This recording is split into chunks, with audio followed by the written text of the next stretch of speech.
Hello everyone, welcome back here to the book show. As always I say to you, I thoroughly enjoy doing it. If you see me suddenly slapping at something, that's a mosquito. Uh, and I got it. I got the bastard. Yeah, good. You know, mosquitoes is a big problem here in Phuket in Thailand, simply because they carry diseases. No, it's not like malaria. That is virtually unknown, but they have something called Zika fever and dengue fever. And a special way of treating it, not the normal way with aspirin and things like that. So it's very interesting, but yeah, well, it's sort of interesting, dark interest, I suppose. And you cannot live here without mosquitoes getting hold of you. So we do have mosquito nets when we sleep in every room in the hotel. And we also use mosquito killers and swatters and things which you cannot fly around with. They're not allowed in aircraft, but they're fantastic. And you know, this blue light behind them, that really works at night. I can testify on that. And funny enough, in the GMJ books, you will remember in the first ones, there's always a bit of a joke where Angelique Dawson, the main character, is basically in possession of a secret formula she has where she washes mosquito nets because they operate in Mozambique and other places where you really need to look out for malaria. And so she has the secret formula which she washes the mosquito nets in. It really smells nice and it chases away all the mosquitoes. And yeah, so guess what? Guess what? We use the same formula here to wash our mosquito nets and things before we get Zika fever or something. I've had it a few times. It is not a nice illness. Won't kill you. Very rarely will kill you, but man, you know there's something wrong with you. Anyway, I want to talk today about Code Name Lise, and that's book number 3 in the Eggbreaker series. You will remember we did make a shortened version where we spoke about all the books, Puar, Angelique, Phoenix, Lise, as well as Dawson, where we spoke of all of them in one video. Not many people watch it, but I don't care. You know, the purpose of this channel is actually not to gain many subscribers, but I'm grateful for any one of you who subscribe here. And if you wish to buy us a coffee for all the work we're doing here in the background, then please do so. I'll put a short reminder in here, and if you wish to do so, do so. If you don't want to, it doesn't matter. It's not the end of the world. It's really not. It's just a gesture of appreciation because I think lots of the things which comes out in the books and what I speak to you about is not well known. In fact, it's shocking. To many people, it's actually shocking because it opens your eyes to a world which many don't know about. In fact, very few actually knows about it, which is why I wrote the books in the first place. So let's look at a reminder quickly and then I'll just carry on with Code Name Lise. Well, welcome here. You know, guys, we've been doing this for almost 5 years and we have millions of views and more than 1 million hours of views. And we're really hurting our enemies because they don't like our message to come out, which is why we're so suppressed. So just a quick reminder, if you like the video, please think about it. Buy me a rooibos tea. But you actually click on it as buy me a coffee. It is quite standard right across YouTube and everywhere else. We just added it. It's a new support, method. a new method of support, which Yeah. is greatly appreciated. Yes, and it is still the same as you still have Patreon, of course, and we will still ask you to read my books and the books we wrote together because it's really good. This is Rebecca, by the way, if you don't know, it's my lovely wife. She's the driving force behind Legacy because there were times when I wanted to give up and there were lots of frustrations, especially with her. Even in filling out the buy me a coffee form. Man, that's true. I've got a South African attitude against red tape. You know, you were standing in the queues where at elevators and things, you do get angry quite quickly. I think I won't get it out of me. But guys, to be honest, it's not only me making these videos. Sometimes Fossey and the rest would also contribute. And if they don't contribute in making the video, Fossey especially is doing a lot of editing in the background. So we're going to put in also a specific link where another presenter was involved, where you buy him or her a coffee, but not me. because I think it's just the right thing to do. We're starting out the test phase Yeah. now. See if it works. So you can buy us a coffee. There is a choice. You can select 1, 2, 3, or more coffees. Yeah. It's not coffee. Or We don't rooibos tea, see. We don't drink coffee. That's why, believe it or not, that's why rooibos tea is very appreciated. Yeah, very much so, very much so. And then, yeah, of course, you know, I say this in the thank you message as well, but it is a bit psychological as well. If you keep on doing this, you keep on working, keep on spending a lot of money to do it. The trip to us in South Africa to record all the Air Force things has cost 100,000 rand easily. At some stage, you really feel abused, man. You really feel that you need to get something back, even if it's small. It's more about psychological, doing a good job. And what I see is it motivates him to continue on and get new ideas. And he would like, like the trip, which is coming up, I think, or might, who knows when you see this, bridge over River Kwai. He was so motivated to do that. Yeah, and we learned a lot, River Kwai. It's a fantastic video. Also include Hellfire Pass, but we also would like to go to Vietnam and look at, Quezon and Dien Bien Phu and where the Americans ran away, where the CIA headquarters left their files behind. I'll mention that. But even here in Thailand, in Bangkok, if we go to Bangkok, we fly to Bangkok, we can spend a day or two and record the Air Force Museum or the other museums that are there. It's history, man. We need support to do it. It's not fair that we carry the burden all by ourselves. I'm not really willing to do that anymore. People can enjoy the videos. If you can assist us, buy us a coffee, man. What does coffee cost? Or a rooibos tea? Nothing. Just contribute something and we can keep us going and hurt our enemies even more. Perfect. Okay. Thank you. Bye. Bye.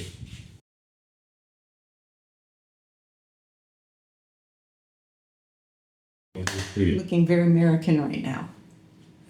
You do? Yeah, because American girls always wear hats because their hair always looks bad.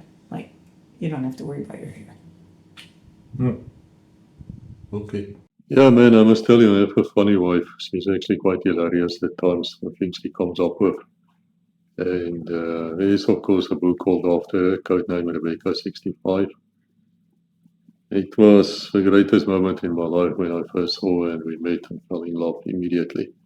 And this is now years later and we're still in love. It's just great. It's great, the support she gave me was fantastic, still is fantastic, whenever I say to her, I need to, perhaps we should get one of the books we wrote together or another one just to keep it here in our library.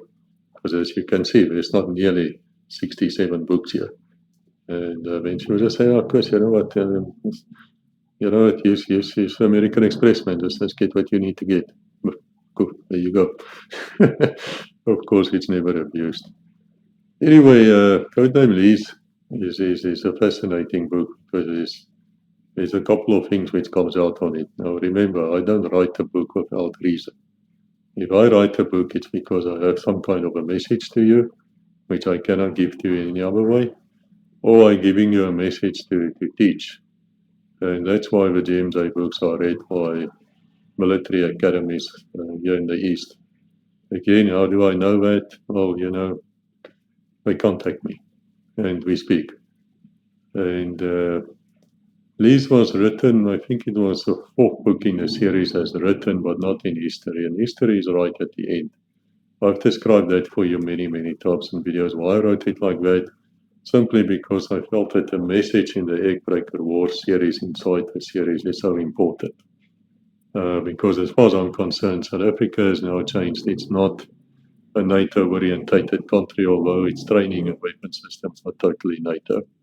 Their standards are above NATO. Yes, some of you would be shaking your heads, but trust me, depends on what unit you're talking about. And I've seen the lads in action. I have a lot of faith in them.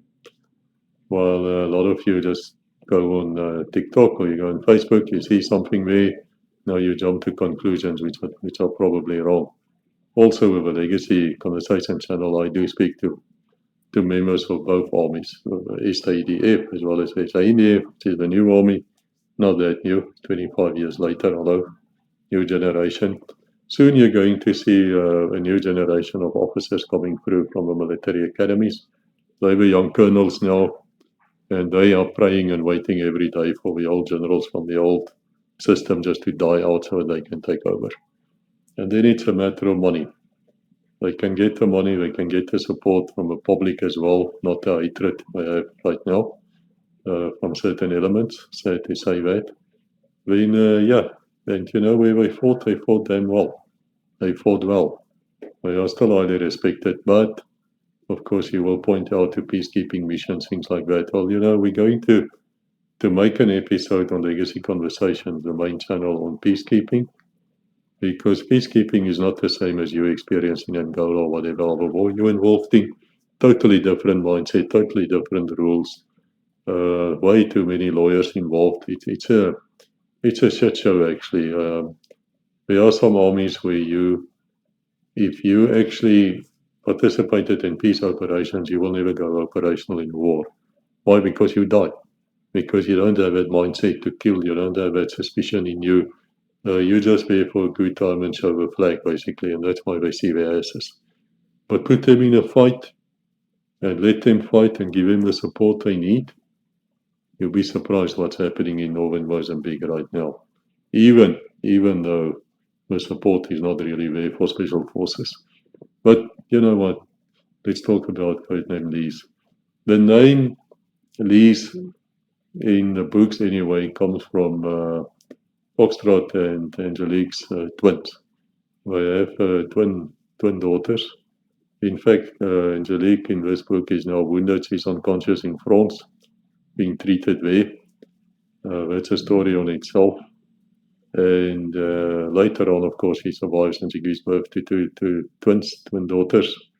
And they are called Lise and Odette. Why? Because one of Angelique's main heroes in life is someone called Odette Sampson. And Odette Sampson was a spy. She was a member of SOE, Special Operations Executive, in the Second World War. And her code name was Lise. And she jumped into France, and she had a lover there called Peter Churchill, who was an Oxford boxer, a very athletic type of guy. If you look at the pictures of him, I'll put one in here. Very beautiful couple. Good looking man. The marriage between them didn't last. But anyway, they got betrayed and they got captured. And Lise or Odette took the blame. She started telling the Germans that she's actually the one in charge, and Peter was just there for, you know, as a muscle man. But that's not true. He was an Oxford graduate. He was quite a clever guy. So there's no way he was just a muscle man. He was the leader, but she took the blame. And of course, they tortured the hell out of her. They pulled her toenails out, her fingernails. They did all sorts of things. But you know, the interesting thing in the Gestapo is that there is not a single instance which we know of. And I say again, which we know of the Abwehr, the military intelligence of the Nazis, as well as the Gestapo was really not that good a police force, to be honest. It's in my books. They never raped, as far as we know, any female operator ever. That never happened, as far as we know. Of course, they did go to the concentration camps, and some of them were executed in the very last days of the war. You know, just brutality for brutality's sake, but it was not at all like it is Israel, where there's a court case now going on of male prisoners being raped, of patents and, you know, other things stuck up their asses in such a way that they actually required surgery afterwards by Israeli members of the Israeli Defense Force. Yeah, and they're seen as heroes. Let that sink in, because if you think that is heroic, you're really screwed up, man. You need to go and look for help somewhere, because then you'll probably find little boys and little girls, and pedophilia are exciting too. There's something wrong with you if you do that type of thing. And it's common. It's extremely common. They can't deny it. Don't even try to. We have all the evidence we need. Sadly so. Sadly so. But anyway, so because Angelique is really an admirer of Lise, or Odette, and this Churchill, by the way, was not not at all family of Winston Churchill, a shyster. Go and look at the video on Winston Churchill, your eyes will open to what that guy really was, flippant shyster and nothing more, war criminal too. So that's why the book is being called after, it's called Lise, Code Name Lise. And I say Lise and not Lisa because it's French, Lise. But of course, if you're Afrikaans, you're going to say Lisa. It's okay, it doesn't matter. And also, there's a book later called Code Name Lise, which is about code breaking and things like that. I spoke about that already. So Lise has two important lessons. The first one is that you need to establish your command lines very, very clearly. So how it was set up in the books anyway is that you had Angelique almost as a field commander. And then just below her, as commander of armies, obviously very small armies, of course, would be Foxtrot, and below him would be Veldslange, and then there were other people who are mentioned. And then above, or at the same level, basically as Angelique is the money banker, Sir John of MI6, of a front company where they're supplying the money for the operations. Now, when Angelique becomes unconscious after she got shot, Sir John takes over. He reckons he's the guy who's now in charge there. But of course, the problem here is he's now commanding South Africans, mostly Afrikaners or Zulus, and they don't like it. And they don't like the English to begin with. In fact, they have huge problems with the English because of, the war crimes committed in the Boer War. Yeah. Must I tell you again about the concentration camps and the British Army? Yeah, I don't think so, but if you read any of the books, you will know about it. And so Angelique actually then is promoted by the French, for whom she worked all the time as a Major General, to be the equivalent of Sir John, who was a Rear Admiral. So she went up in rank. Now, of course, in the Secret Service, there's no ranks as such as that. But I'm using it to explain to people at what level this woman would be and at what level she can operate. Because she is something else. Anyway, poor Foxtrot, now he's got a wife who's wounded. He doesn't know she's unconscious yet. And we're fearing for her life. And of course, we're worried about the children, unborn children inside her. And but anyway, he focuses, and now we want to, and this is the second lesson in the book, and the reason why we did it is, as with the previous book, as Code Name Phoenix, where we use a Q ship to sink one of the South African Navy frigates. Of course, it's not really sank, it's not really sank, but at the same terrorist nest where we discovered that plan, we also discovered a plan to use shore batteries. In other words, artillery based on land to sink naval vessels. Now, you think that can happen? Gallipoli? Yeah, definitely. Dardanelles? You say that correct? Yes, of course. The famous shore batteries there in England as well as in France. Everywhere, yeah, of course. If you can bring a ship close enough to artillery, it's going to sink it, man. Especially today, because these ships don't have any armor. Unless you bring out one of the old World War II battleships, we don't exist anymore by museum ships, but they can be brought to life again. And if you bring them out, yeah, they have thick armor. And the shells will probably not penetrate. The missiles definitely will, especially anti-tank. It will go through it like a hot knife through butter. It will go through. But modern warships just don't have that. They don't have any such things. Now, in the scenario of a book, the frigate now is sunk. There are survivors. This is now Code Name Phoenix, and they are not killed. They are actually given life rafts and told to piss off. And of course, they inform their headquarters they've been sunk by a Q ship, so all hell breaks loose now. There's a hunt on for the ship. I mean, you're not going to sink a naval ship, even fictionally, and don't think there's consequences. Yeah, that's probably one of the reasons why the Navy don't want to speak to me, or Legacy. But, it was written as a warning. It was nothing more than that. It's just a warning. And also in Lise, and then very much later in the series in Code Name Lise 14, I wanted to bring you a strike craft which I renamed and called inshore vessels. I don't think they exist anymore, but they did exist when I wrote the books. And I tried to explain to you how the system will work. We have the old strike craft, the inshore vessels, close in with a frigate farther behind to provide air cover with its counter missiles and exosets and so forth, which we talk about in another video as well, which you can have a look at. Because nothing will get close to that frigate if it's waiting for you. Your missiles won't get through and your aircraft won't get through. They will sink you. Unless, of course, or until such time that it runs out of missiles, and then you have a problem. But anyway, so Foxtrot and Geoffrey decides they are going south. They want to ambush the inshore squadron if possible. Now remember, in the book before Phoenix, Puar, and Angelique were already sabotaged the submarines. And why did I do that? Well, it was a red cell operation which actually worked. And so I tried to warn that this is possible. You can sabotage these submarines if you don't wake up. Now, yeah, okay, would you want to do it? Yeah, there's a lot of people who actually want to do that, of course. But we're not at a war footing, and, there's also plans, to kill all the submarine commanders. And their Jimmys, to second in command. You do that and you ground, the submarine force is grounded. You think there's no such plan to do that to the US Navy commanders? Or a few British ones? Or the Norwegian ones? Or the others? You think there's no such plan?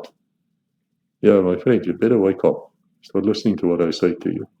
I don't say these things without reason. I might have reason why I say it to you. Not to shock you. I don't care whether you're shocked or not. Couldn't care less. But just be warned. Your enemies are not the Afghans running around with sandals who fucked you up. No. You're clever people here. They can think strategically and they know where you are. Yeah. Why? Because on Facebook, you reveal everything on Facebook. Yeah, it's amazing. I want to know where any senior US general is currently. I just go to his Facebook page. And I can see him. Yeah, I can identify him. I can see the officers around him. I can even see his bodyguards. Was the other day I started laughing out loud. And Rebecca asked me, why are you laughing like a hyena meat? And I said,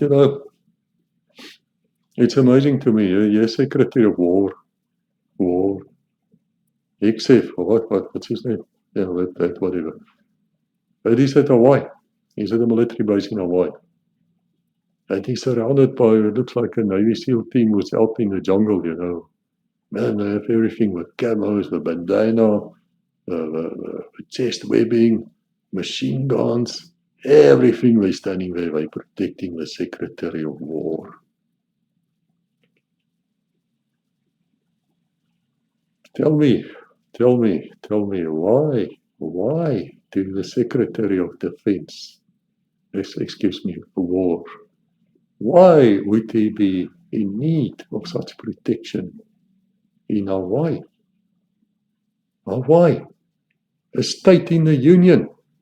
You need that kind of protection in the State of Union.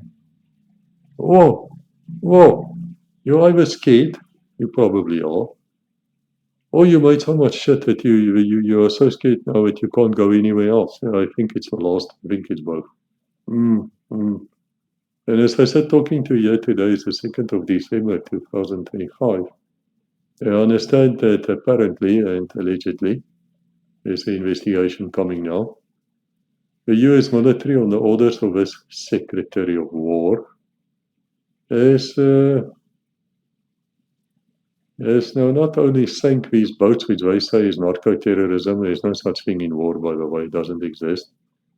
It's just killed people, murdered people, almost 100 by now, more than we listen here. By the time you listen here. Very interesting. And then there were survivors. After they blew them up, there were survivors. And of course, these things are recorded, right? And then they launched a second strike and they killed the survivors of the first strike. I can tell you now, as a human rights attorney, and as even a normal attorney or even as somebody trained in the Geneva Conventions, you war criminals. That's a war act. That's a war criminal act. Yeah, it's murder. There is no way out of it. It is murder. But the fact that you might get away with it on earth, not to say you're going to get away with it in the judgment of God, which is coming. Yeah, it's amazing. It's amazing how the second beast of the Bible is behaving these days. It's like the gloves are off. It's like there's not even a pretense anymore. And guess what?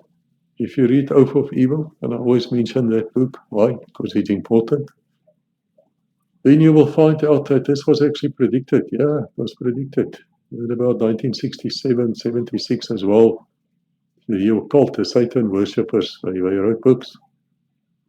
And in their books, they started saying when the year 2025, they're going to start coming out and they're going to reveal themselves. So the evil spirits are going to reveal themselves. And suddenly you see the second beast of the Bible start acting like a second beast of the Bible. Why are you surprised, my friends? It's biblical. It's great. It's great news. Not good for those they kill. Not good for the Americans themselves because most of them are here, inherently good people. But the system, yeah, fascinating. Fascinating times. So anyway, your problem is, as I said, is once you sink a vessel, a naval vessel, there's going to be searches for you. So what they do is they thought to themselves, okay, what they want to do is, you want to ambush these vessels, then let's ambush them from out of South Africa. So the naval battle took place in the Mozambique Channel. Could have taken place anywhere, but I know the Mozambique Channel. So they go south with a ship, the SS or EBS, Eggbriker Ship Orlando. Why did I use that name?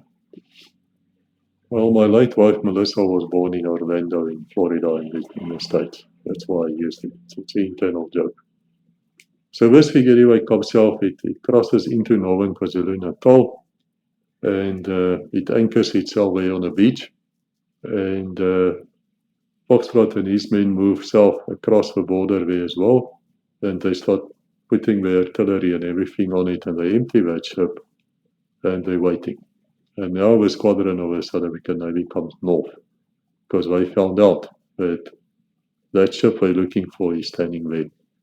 Now the problem is, and what they describe in the books, is the deployment of the Gripens, of the fighters and the Air Force. So you have to read it. I did reckon that in. Why? Because, guys, these are scenarios playing out. This is how you war game things. That's how you work out. And we worked that out extensively. How would you do it? What would the enemy most likely do? How would you counter that? How can you get them into an ambush? What's going to happen there? What do you need? What are the logistics? Yeah, we planned out all those things. That's why I have such great admiration for logistical people.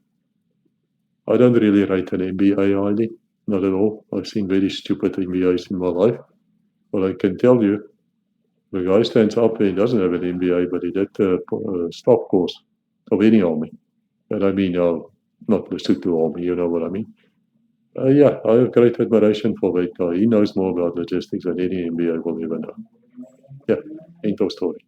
That is why if you go above a rank of colonel in any army, proper army that is, you will do your staff course and you'll do well in it, or you will not be promoted to general officer.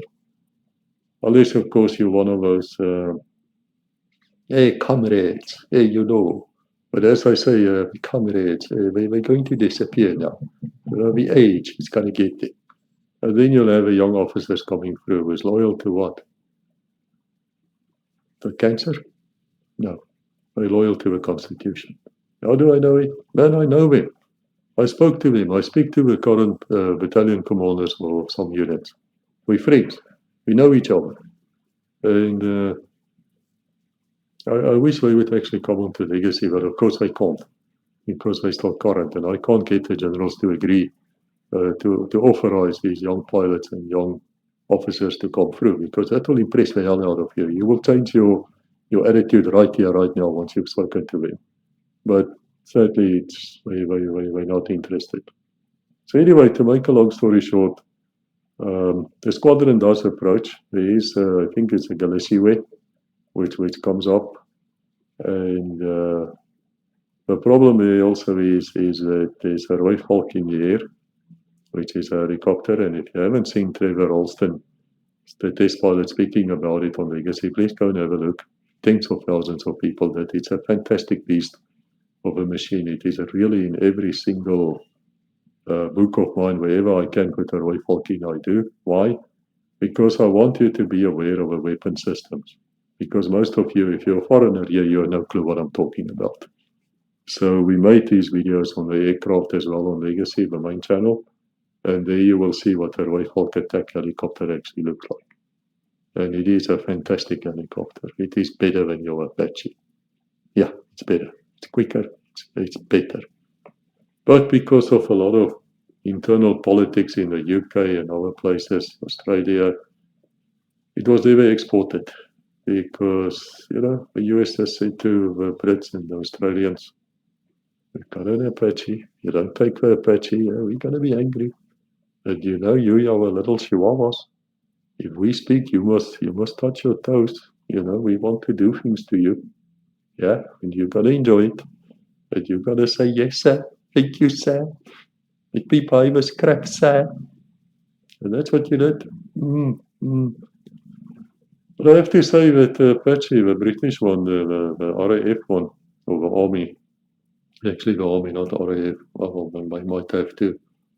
They put a different engine in it. I think a Rolls-Royce engine or something is much more powerful than the US one, which is why if you've seen Afghanistan, if you've seen any of the Apaches flying with this mast on it, you would know it's a British one. Why didn't the American ones fly like that? Wait, the engines were too pathetic to fly that high with this mast onto it. Yeah. We did the same, of course, with the Phantoms. They put, I think, the Rolls-Royce spray engine in it, or spray, which was better than the one which came out of the factories. Australian ones, I don't know. Australia's not a factory in my life. I don't rate Australia military idea at all. No. Why not? Well, your fighting men are excellent, excellent people. But the war crimes you committed in Afghanistan, for which your Prime Minister had to make a tearful apology on TV, I'll remember that. And what's even worse is your special forces said they committed these war crimes. Why? Because you felt inferior to the US and the British special forces. Yeah. You see now why the attitude comes from, where you say, yes, sir, please do me from behind, sir. Oh, it's nice, sir. Oh, I'm enjoying it, sir. Oh, thank you, sir. You see where that leads? There's no reason for you to be like that. You are brawny, tough guys. You are good. Australian SAS and the other special force units are very, very good. You don't have to stand back and do this, and yet you did. It's pathetic. It's pathetic for us to witness that. I was at Hellfire Pass the other day. Made a video on the bridge over River Kwai, and I made a video on Hellfire Pass combined in one. It's not out yet. Maybe out in the future. Well, it will be out in the future. Just waiting for some people to come to the party. And it's amazing. If you think what those men suffered, what they went through, and how they fought, and how they kept their dignity, and here you lot come along. Shame. But anyway, so the idea now is to ambush this Galashiwe, this inshore vessel, which is just a strike craft, which is different in many ways. I describe it in the books. It's a plan which they wanted to do but never did, by removing the aft gun, making special forces orientated, and also removing the missiles, again making special forces orientated, perhaps leave the aft gun there as well, the 76.2mm Autobreras, let it come in close, let them have a night fight. And then let them retrieve special forces or launch special forces. They can do that. And being covered by the frigate squadron as well. So I describe all of that in those plans. And then it's a matter of fighting, because the Roy Falk is up in the air, you have to down it. I described exactly how the French legionnaires told me how they would do it. Now that's funny. Why would the French army, why would the French Foreign Legion people be interested in downing a Rooivalk helicopter?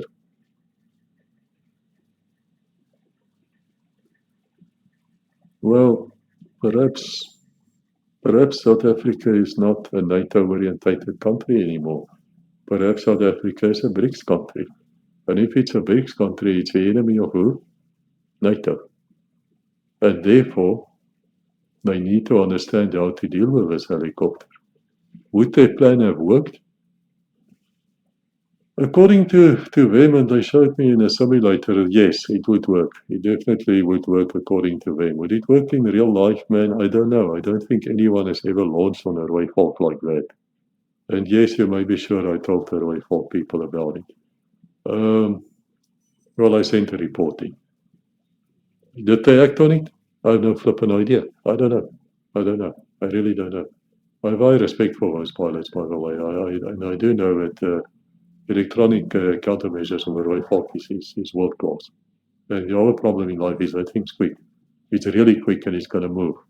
And it's going to move low and it's going to move fast and it's great. In fact, we're recording today, this very day, we're recording Trevor Alston on the Rooivalk about his life as a test pilot, and we're answering questions and things like that.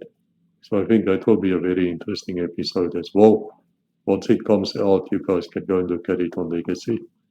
But anyway, the Rooivalk is actually shot down in the books now. Why? Because I wanted to show it can be shot down. It is, of course, armed against 23mm strikes. And these people, Foxtrot and his men, actually do have a twin cannon 23mm there with them. But we're using depleted uranium and shells. That will punch through. That will punch through. It will get through. And they're also using different. My chains have gone somewhat. You can read about it. It's in the books. It's a modification which I first saw, I think, in Czechoslovakia. They made some changes there, and but it's still virtually the same gun. But it's just more accurate, and it can fire. Yeah, 23mm, extremely good, extremely good. It's fantastic, which is why we laugh at people who think that they just gonna go and strap and attack, come in low and quick with their aircraft, and they're gonna attack a Russian armored column. Yeah, you won't get close. You won't get close. No, you won't. Read Code Name, I think, what's it, Wednesday 7, or the one before it.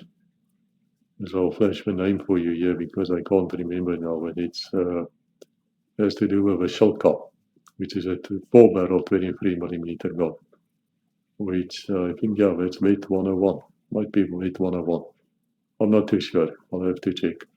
And there we talk about that gun and how it's used, and we look at the US equivalent as well as the others that they try to build in NATO. And all we can say is, shame. Yeah, you don't have anything like that. You don't understand what it is to with air superiority things. You just don't get it. But I don't care. It's not my fight. I couldn't care less. So that is Code Name Lise. So they have this fight and then they take the ship over. The ship is attacked by South African Air Force aircraft and sunk. And they almost died. And then the story goes further and it talks about a female terrorist who they actually captured who was trying to poison the waters. The plant, she was, and she actually existed. Whether she still exists, I don't know. You'll see in the book that Foxtrot tells her that, look, at some stage somebody is going to make you an offer to talk and to get a new identity somewhere. And if they make that offer, then please take it. Otherwise, you're going to go the way of a martyrdom. This story is very much based upon what's written in the books. She was a PhD student in the UK, and she walked past a pub, Muslim girl now, and they basically came out, and they raped her repeatedly, and that's when she turned. That's when she started using scientific knowledge against the West, and the plan was to poison the water. And I'm not talking about a few drops of cyanide or something. She had a major plan how she would do it. So that's based on the truth as well. And so the book plays off that side as well, as far as I can remember. And then they go back to France to see where Angelique is, and Angelique is not doing well. But guys, you know what? I don't want to give an entire book away for you. Everything I say here is repeated in the book in much, much more detail. It is actually quite a good book to read. It used to be at one stage one of the most popular GMJ books, Code Name Lise. I think the reason for that is that there was another book called Code Name Lise, which was about the actual spy who did Samson, and a lot of people wouldn't read the description. They wouldn't read the name of the author, and so they bought this book instead of the one they actually wanted. Before you publish a book, you should always check and see if the name is not already taken by someone else. Otherwise, this type of confusion will ensure. And I think they changed their name afterwards because since I had the name first, I'm not going to change the name. They didn't ask me to do it. I would not have done it anyway. So that's where the confusion came in. But it's still a very good book on its own. And I'm proud of it. I enjoyed writing it. I enjoyed doing the warnings in the book to tell you what can happen. Even if it didn't happen, well, some of it definitely did happen. But of course, the Galiciwe was not sunk. We hope that it never comes true. We hope that it stays fictionalized forever. Books available at Amazon, in Kindle, audio, hardcover, softcover, about 350 pages, probably around about there. Really great book to read. I hope you enjoy it. God bless until we meet again.